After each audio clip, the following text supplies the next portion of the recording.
Hey guys, it's Villanueva. So here going over the next two sections, the video I told you I was going to make. I'm going to go over sections 2.3 and 2.4. All right, so 2.3 is the structure of ionic solids, and basically atoms or ions are bond due to interactions between them, forming molecules. So this is also in your notebook. All right, so let's go ahead and get through this. Okay, I'm see if I can keep this one a little bit more reasonable. Okay, an ionic compound. So we all know what an ionic compound is. We should already know what an ionic bond is. And basically, an ionic compound forms when you have two ions of opposite charges that are attracted to each other by electrostatic attraction. So yeah, I want you guys to make sure you remember this electrostatic attraction. Okay. Basically, that sums down to one simple things, guys. And the one simple thing that we have to remember is opposites attract. That is electrostatic attraction, okay? Similar charges repel, opposite charges attract, all right? That's pretty much it. When you take a look at a compound, ionic compounds form what we call a crystal lattice, okay? So we call this a crystal lattice or just a lattice. And you can see in the structure that these guys are bonded to each other, opposite, positive to negative, positive to negative, positive to negative. You're going to notice that every negative, right, is surrounded by positives. Okay. And every positive is surrounded by negatives. Okay. And you're going to see that uniformly everywhere you see this type of structure. That's what you're going to realize is that it's set up in this fashion. Okay. And we call this a lattice. Now, ionic compounds conduct electricity, true or false? Well, the answer is kind of. Basically, if you are in a solid structure, right, then ionic compounds really don't conduct electricity. Remember, guys, electricity is the movement of electrons equals the movement or flow of electrons. Right, of electrons. Now, if you guys, if these electrons are bounded in a solid lattice like this, and the electrons are kind of tied to the attraction, the nucleus here, right? And they're in a solid form, then you don't have free movement of electrons. If you don't have free movement of electrons, you don't have electrical flow or electrical current. So they don't conduct electricity. Now, if you have an ionic compound that is either molten, which means melted, or in solution, for example, then you begin to see that those electrons do in fact flow and you begin to conduct electricity. So solid ionic compounds do not conduct, right? Doesn't conduct, okay? And if they're molten, all right, or melted or in solution, then you begin to see that they do have that flow of electrons and they do conduct electricity. All right. Now, what we have below here is a drawing, a figure of a compound, lithium chloride. So lithium chloride is here, okay? And what you're going to notice is that there's a stark difference in the amount or in the size of lithium, right? Which is, let me see if I can put it in here. Here, right? And chlorine, which is here, all right? We have to understand this, okay? So it says here, below is a representation of a portion of a lithium chloride crystal. A student wants to draw the structure of potassium chloride. Describe how the student should change this drawing to accurately represent potassium chloride. Okay, all right. So let's take a look.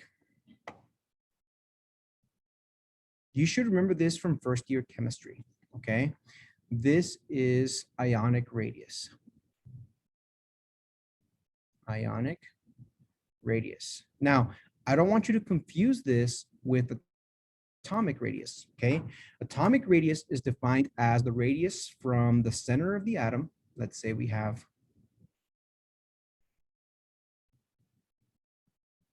an atom, right? There's the nucleus, okay? From the center of the atom, let me see if I can do this in a slightly different color. From the center of the atom to the outermost cloud, right? We call this the atomic radius. That is not the same as the ionic radius, okay? In an ionic radius, all right, here's what happens. The atom ionizes, right? So let's say we have sodium. All right, we have sodium. Sodium, which is let's see here. Sorry about that, guys. Somebody came over.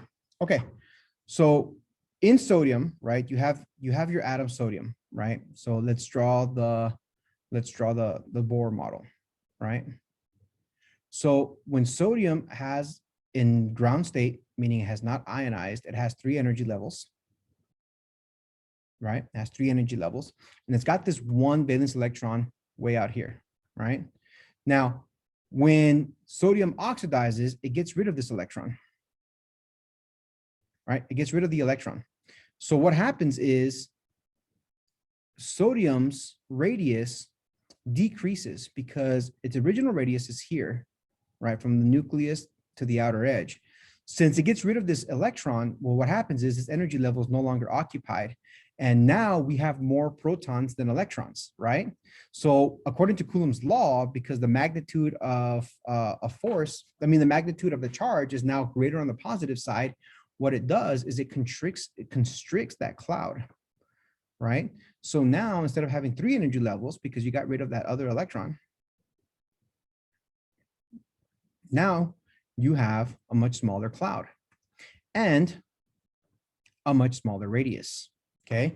So ionic radius is the radius of the cloud after it either oxidizes or reduces. Now, this is exactly what we see happening right here. The green cloud represents the radius of the atom, okay? And the gray cloud represents the radius of the ion, right? In this case, the cation. So what this chart tells you is it shows you how the radii change across the atoms depending on whether or not something is oxidizing or reducing, okay? Meaning giving up or gaining electrons. Now, if you're gaining electrons, right? If you're gaining electrons, then what's happening is you have more electrons on that outer cloud. I'm just gonna use sodium as the example, okay? Or you know what, I can use fluorine. So let's go ahead and do fluorine. I'll do it in black here.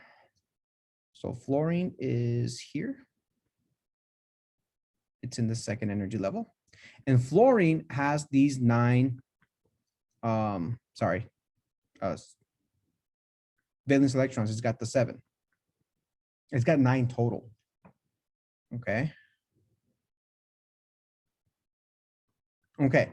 So what happens is if fluorine gains that other electron, it oxidizes, right, to gain another electron, then what you have is you have more negative charges out in the nucleus, right? You have more negative charges, not in the nucleus, in the cloud. And remember, according to electrostatic attraction, similar charges repel each other. So if you add another electron to that outermost energy level, to that outermost orbital, okay, what happens is now you have more electrons kind of repelling each other. And what that does is it causes the cloud to grow, okay? So as you can see here, that's exactly what we see in this diagram. The gray cloud here represents the cloud of the ion, F1, -1, okay? And the nucleus on the inside, or the other color on the inside, represents the cloud or the radius of the atom. So when it becomes negative, right, the radius actually increases for these guys. This is fluorine at ground state, okay? So you can see basically what happens is if you're gaining electrons, your radius is going to grow, okay? And if you're losing electrons, your radius is going to shrink. This is why lithium is considerably smaller than chlorine, because lithium is giving away that extra electron, right? The cloud begins to constrict, become closer to the nucleus, because now you have more protons than electrons. Pulls that cloud in, and you get a smaller smaller radius. Exactly the opposite is true for ions that pick up electrons, right? Because you have more electrons now than protons, and you have more electrons in that outermost energy level.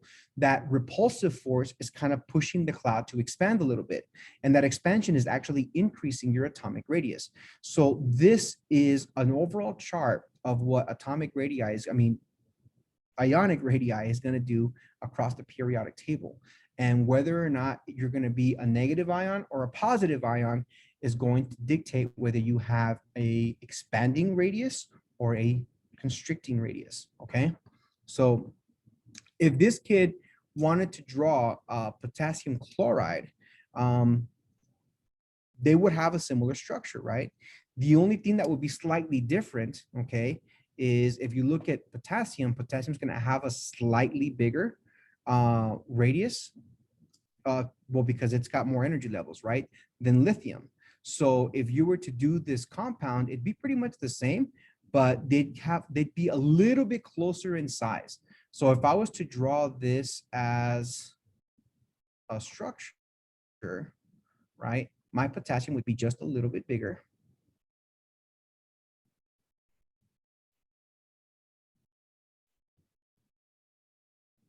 Right, and then let's see if I can change this to a gray, and my chloride would still be considerably larger, right? The chloride would obviously have the bigger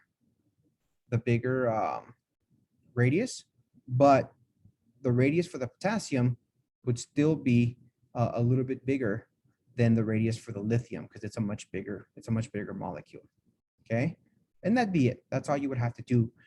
I would always include some explanation to say, well, potassium is a bigger molecule. It has more energy levels, even though it does have a smaller ionic radius than ground state. That ionic radius would still be a little bit bigger than what you see in lithium. Okay. All right. Let's try another one here. Says the student incorrectly draws the following particulate model of lithium bromide solid. Explain the student's error in the particulate drawing. All right. So basically what we have here, we kind of know what the error is. Remember I told you guys when you scroll up here, let's scroll up a little bit, that when you draw one of these models, you always have a positive surrounded by negatives and a negative surrounded by positives, right? Because they're always bonded based on charge. Here, you cannot have a bromine next to each other, right? That's not going to work. And then here you have lithiums that are too close to one another. So if you were to draw this and using the same colors, it'd be exactly the same way I just drew the one above. It'd be your negative bromine, okay? And then around that guy, you'd have your positive lithiums.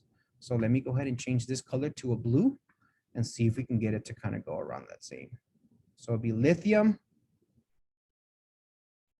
lithium, lithium, lithium, okay? And remember that the reason it's like this is because ionic compounds bond on the fact that they're electrostatically attracted to one another. So if you have charges that are similar, they would repel one another, they wouldn't be right next to each other, okay? All right, and that was it, guys. That's it for this section. Told you it'd be quick. We're gonna go ahead and move on to section 2.4, and this is the structure of metal and metal alloys, okay? Again, this is in your notebook, so we're gonna go ahead and get started here. All right, now remember guys, this is the video, so please make sure that if I'm going too fast, stop the video, rewind, watch what you need to again, and then feel free to send me questions, right? Like if you didn't understand some of my explanation, hey, you know what, Villanueva, I didn't understand what you were saying this about metallic bonds. Can you explain that one more time? And yeah, absolutely. Okay. Okay. So metallic bonds, basically, they form structures similar to the lattice structure you saw earlier. The only difference is that this uses what we call the sea of electrons model. Okay. And I'll explain to you what that means in just a minute. The sea of electrons here is what allows metals to be excellent conductors of electricity. They're malleable, meaning that you can bend them, even though if you have to add heat, they still are bendable. And metal is ductile, meaning that it can be pulled into a wire. Now, Because they have these free electrons, right? They are excellent conductors of electricity. Remember, electricity,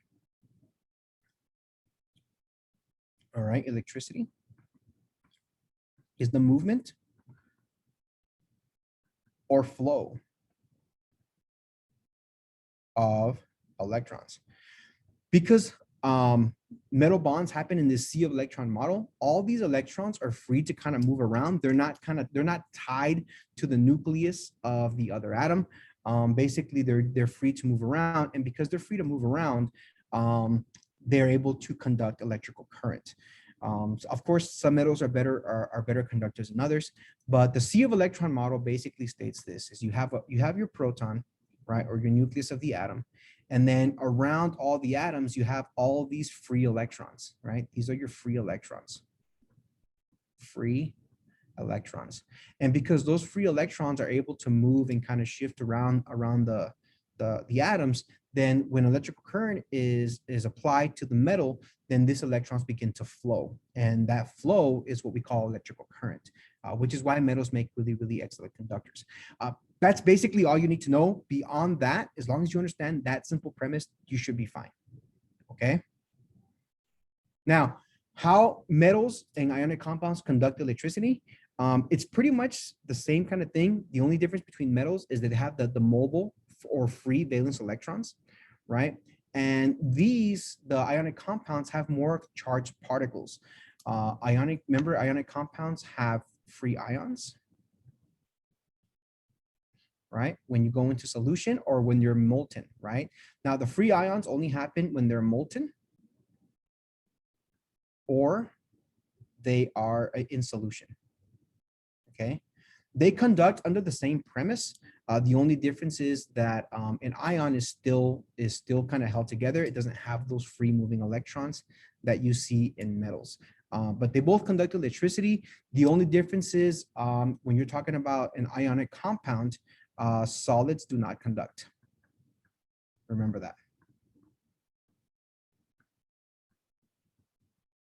Okay. Now, an alloy is when you combine two different types of metals, and there's two basic types of alloys. Okay. The first one is called the substitutional alloy. Okay, the substitutional alloy. And basically what this is when you have atoms that are about the same size in terms of their radius, then what happens is in that lattice, right, then one atom of one metal will substitute another atom in the lattice. Okay, so let's say you have copper and zinc. For those of you that took my class, we've actually done this experiment. We've done brass. Okay, and basically what happens is two of the copper atoms have actually been replaced by the zinc. Okay, by the zinc. So basically it's just going in there and taking one out and putting itself in. It substitutes an atom, right, if you will. So what this does is a basic alloy, and it goes in there and just replaces a couple of the copper atoms in the lattice and injects itself in its place. Now, this has to be done with atoms that are of comparable size, right? If the atoms you see are drastically different in their size, then you form a different type of alloy. We call that an interstitial, right? An interstitial alloy. And what this does is when you have atoms of dramatically different radius, okay, or radii, basically what these atoms do is they fill the empty spaces in between the atoms, right, in the lattice. Usually the alloy is stronger than the base metal, right? For example, in steel, carbon atoms fill the space between iron atoms. So the base metal is iron, right? But when you substitute the carbon into those spaces between the iron, then you form the alloy steel. Steel is not an element, right? Steel is man-made.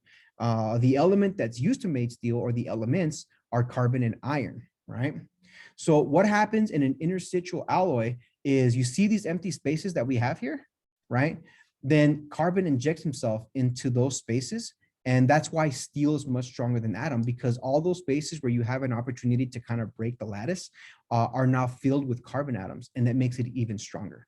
Now, this is going to happen when you have a dramatic difference in the amount, in the radius of either the base atom or the one that's being injected. Okay, but it's going to be pretty substantial, the difference.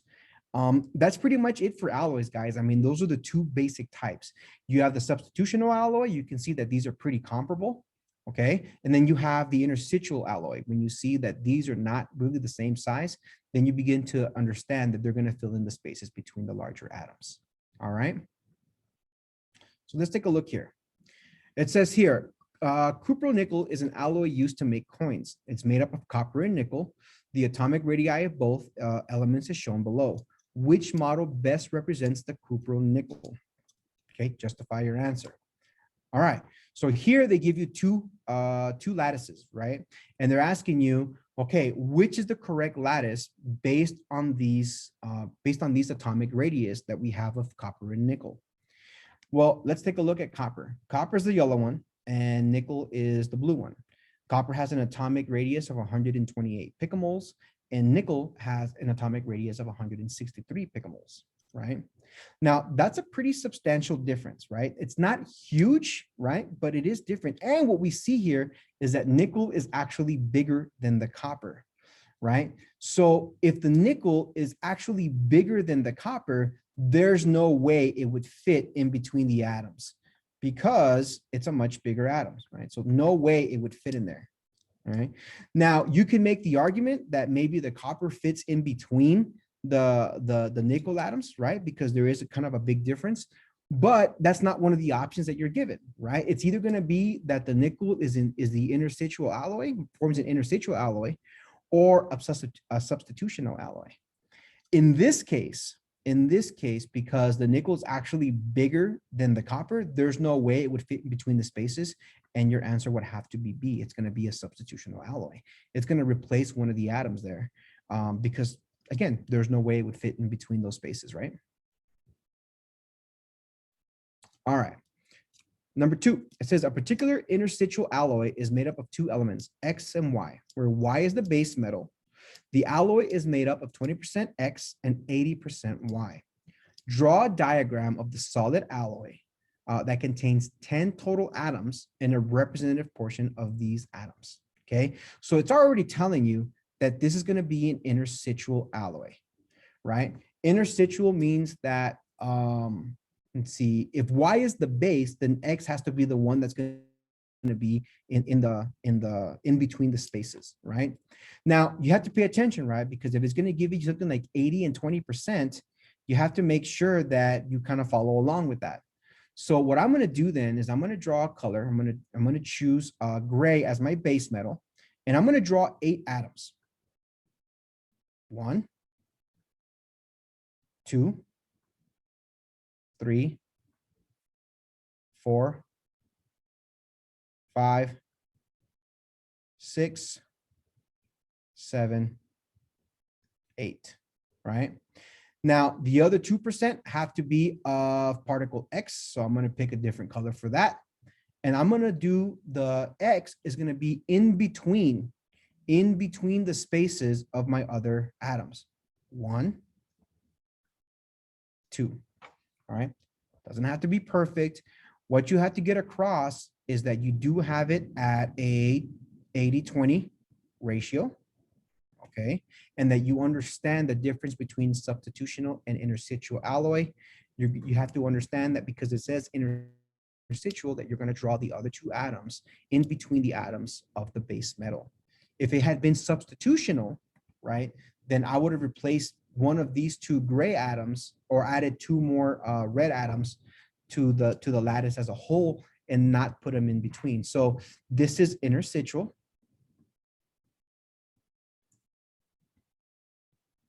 Interstitial, tissue. I keep mispronouncing it, I think. Right? And if there was substitutional,